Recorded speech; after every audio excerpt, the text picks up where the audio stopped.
El aire dentro de la pequeña estación de servicio, situada en un tramo de carretera que los mapas parecen haber olvidado voluntariamente, se sentía cargado de una pesadez sulfurosa que irritaba los pulmones y enturbiaba el juicio. Esteban, un viajero que huía de su propio pasado a través de la ruta nocturna, se detuvo ante la puerta de los baños públicos, una estructura de concreto descascarillado cuya luz fluorescente parpadeaba con la irregularidad de un corazón a punto de detenerse. Al entrar, el sonido de sus botas sobre los azulejos amarillentos resonó con un eco hueco, como si el espacio fuera mucho más vasto de lo que las paredes permitían ver, y un frío antinatural empezó a emanar de las tuberías oxidadas que goteaban rítmicamente. Se acercó a la hilera de lavabos, donde el agua salía con un color cobrizo que recordaba a la sangre seca, y procedió a mojarse el rostro con la desesperación de quien intenta despertar de una pesadilla. Fue al levantar la vista hacia el espejo, una superficie de vidrio manchada por décadas de abandono y humedad, cuando la vio. Una mujer de pie justo detrás de su hombro, con un vestido de un blanco tan pálido que parecía hecho de luz mortecina, y un cabello negro y lacio que caía sobre su rostro oculto, ocultando cualquier rastro de humanidad en sus facciones. El terror paralizó los músculos de Esteban antes de que su mente pudiera procesar la lógica de lo que veía, pero lo que realmente quebró su cordura fue la naturaleza física de la aparición. En el reflejo, la mujer era una presencia nítida, sólida y aterradora, pero cuando él giró el cuello con un movimiento brusco, buscando a la intrusa en el espacio real del baño, no encontró más que el aire vacío y el olor a moho que impregnaba las paredes. Al volver la vista al espejo, ella seguía allí, exactamente en la misma posición, sin respirar, sin pestañear, como una grieta en la realidad que solo podía ser observada a través de la mediación del vidrio. El miedo se transformó en una furia ciega, nacida de la supervivencia, y Esteban, agarrando una pesada llave metálica de su cinturón de herramientas, golpeó el espejo con toda su fuerza, buscando destruir el portal que sostenía aquella visión. El cristal estalló en 1000 pedazos que volaron por el suelo, pero la imagen no se fragmentó ni desapareció. Por el contrario, cada pequeña astilla de vidrio esparcida sobre la cerámica, cada trozo colgando aún del marco y cada escombro en el suelo mostraba ahora una versión completa y perfecta de la mujer, multiplicando su presencia hasta que miles de ojos invisibles parecieron clavarse en él desde todos los ángulos posibles del suelo y las paredes. Incluso en las partes donde el espejo había caído por completo, revelando el muro de cemento desnudo y gris, la figura de la mujer permanecía grabada en el aire, como si el espejo no hubiera sido su hogar, sino simplemente el velo que la hacía visible a los ojos de los vivos. Esteban retrocedió, tropezando con los pedazos de vidrio que crujían bajo sus pies con un sonido que imitaba susurros de advertencia, y observó con horror que las sombras en el suelo comenzaban a tomar la forma de la mujer, independizándose de las fuentes de luz. Ella comenzó a ganar volumen fuera del reflejo, emergiendo de la nada con una lentitud agónica, mientras el espacio del baño público se distorsionaba, estirándose hasta que la puerta de salida pareció quedar a kilómetros de distancia. La mujer finalmente levantó una mano, cuya piel tenía la textura del papel viejo y húmedo, y señaló hacia el rostro de Esteban, quien sintió que su propia piel empezaba a volverse fría y quebradiza, como si su esencia estuviera siendo arrastrada hacia el vacío que ella habitaba. En el último instante, antes de que el silencio absoluto lo consumiera, comprendió que ella no era una aparición que venía a buscarlo, sino el reflejo de una condena que ahora le pertenecía a él.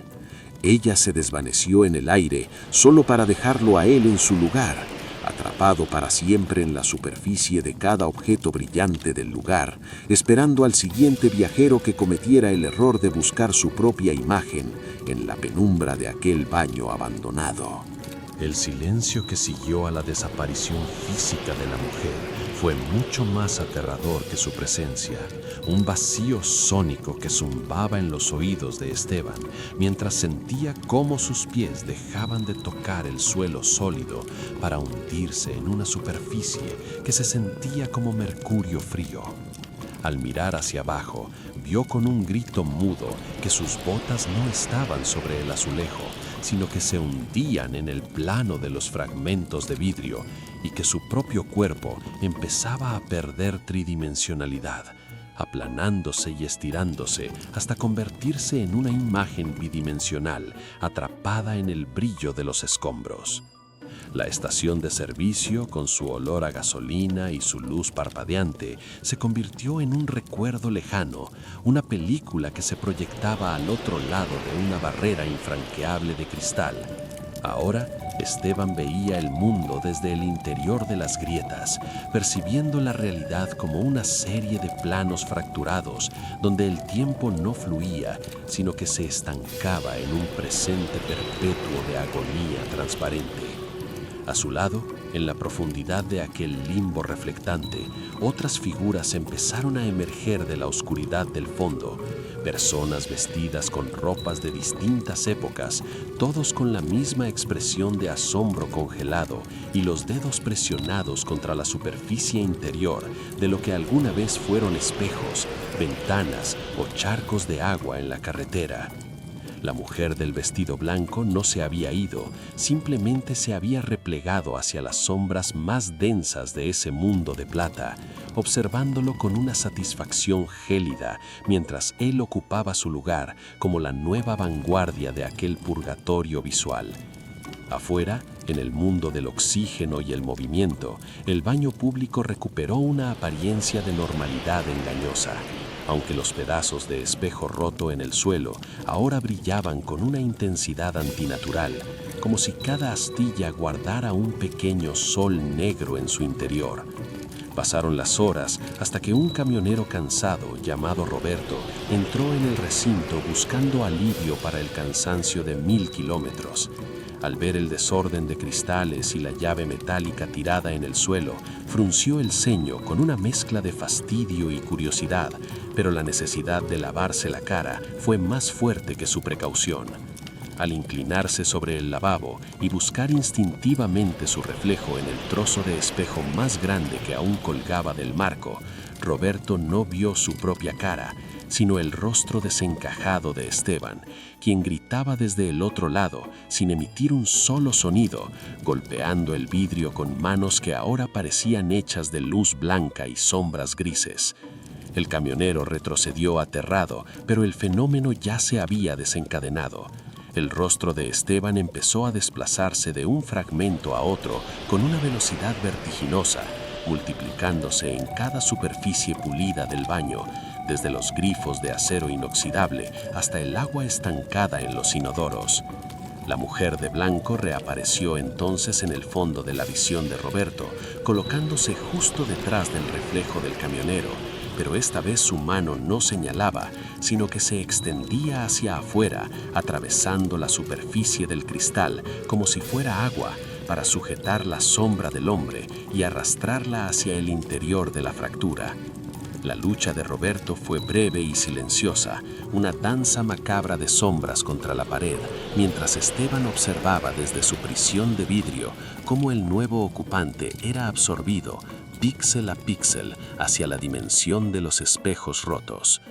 Una vez que el camionero fue consumido, Esteban sintió un tirón violento que lo empujó hacia las sombras profundas, obligándolo a ceder su posición de visibilidad a la nueva víctima, cumpliendo así la jerarquía de aquel lugar maldito, donde los últimos en llegar son los primeros en ser vistos por los vivos. La mujer del vestido blanco, que resultó ser la primera víctima de aquel baño construido sobre un antiguo cementerio de proscritos, guiaba ahora a su ejército de reflejos hacia los bordes del mundo tangible, esperando el momento en que alguien rompiera suficientes espejos como para que la barrera se colapsara por completo. La historia de la mujer que aparece en el baño público no era una advertencia de muerte, sino una invitación a la multiplicación de la nada, un virus visual que se propagaba por cada carretera del país cada vez que un viajero, cansado y vulnerable, buscaba confirmar su propia existencia mirando un reflejo que ya no le pertenecía,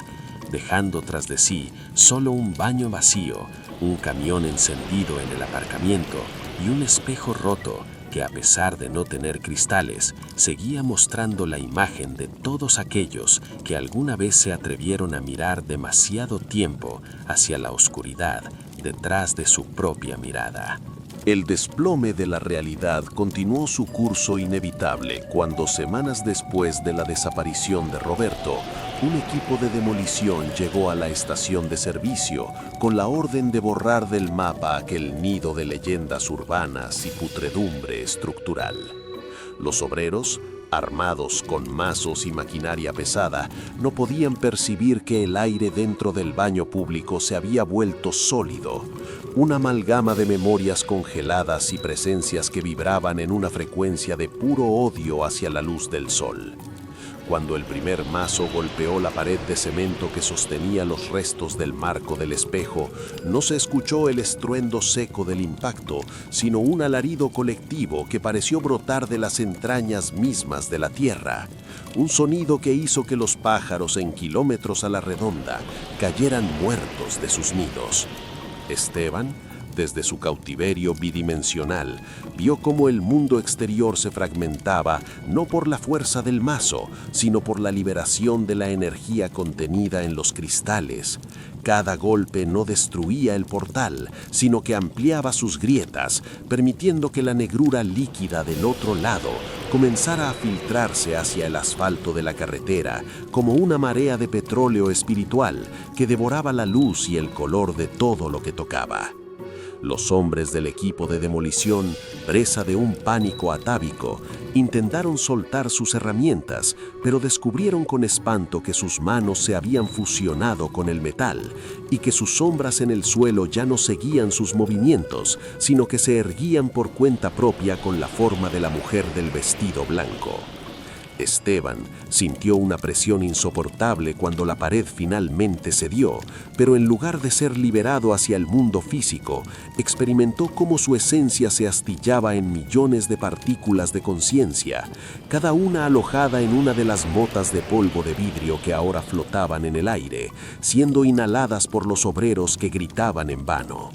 La mujer de blanco, ahora libre de la restricción del baño, se manifestó en medio del polvo y los escombros como una torre de estática y silencio, extendiendo sus brazos hacia el horizonte de la carretera, donde miles de vehículos circulaban con sus propios espejos retrovisores, parabrisas y pantallas de teléfonos celulares, todos ellos receptáculos potenciales para su legión de sombras. El cielo sobre la estación de servicio se tornó de un color plateado mercurial, y los que observaban desde lejos juraron ver rostros humanos moviéndose entre las nubes, una procesión de almas atrapadas que, lideradas por la voluntad de la mujer, buscaban cualquier superficie reflectante en la ciudad más cercana para iniciar la colonización del mundo de la carne. La demolición, lejos de terminar con la maldición, funcionó como una siembra de horror a escala masiva, pues cada camión que transportaba los escombros hacia los vertederos llevaba consigo fragmentos de la prisión de Esteban y Roberto, semillas de vidrio que infectarían cualquier lugar donde fueran depositadas. Esteban, ahora una voz sin garganta que habitaba en el brillo de un pequeño trozo de cristal incrustado en la bota de uno de los obreros, vio cómo la ciudad se abría ante ellos como un banquete de reflejos, escaparates de tiendas, rascacielos acristalados y los ojos mismos de las personas, que pronto se convertirían en las ventanas a través de las cuales la mujer del baño público observaría su nuevo reino. La historia dejó de ser un mito de carretera para convertirse en una epidemia de ausencias, donde la gente empezaba a evitar mirar su propia imagen por temor a encontrar no a un extraño, sino a un ser querido gritando desde el vacío: mientras la mujer de blanco caminaba ahora libre por los pasillos de los hospitales y los espejos de las casas, esperando pacientemente a que el último espejo del mundo se rompiera, para que la distinción entre el reflejo y la realidad dejara de existir para siempre.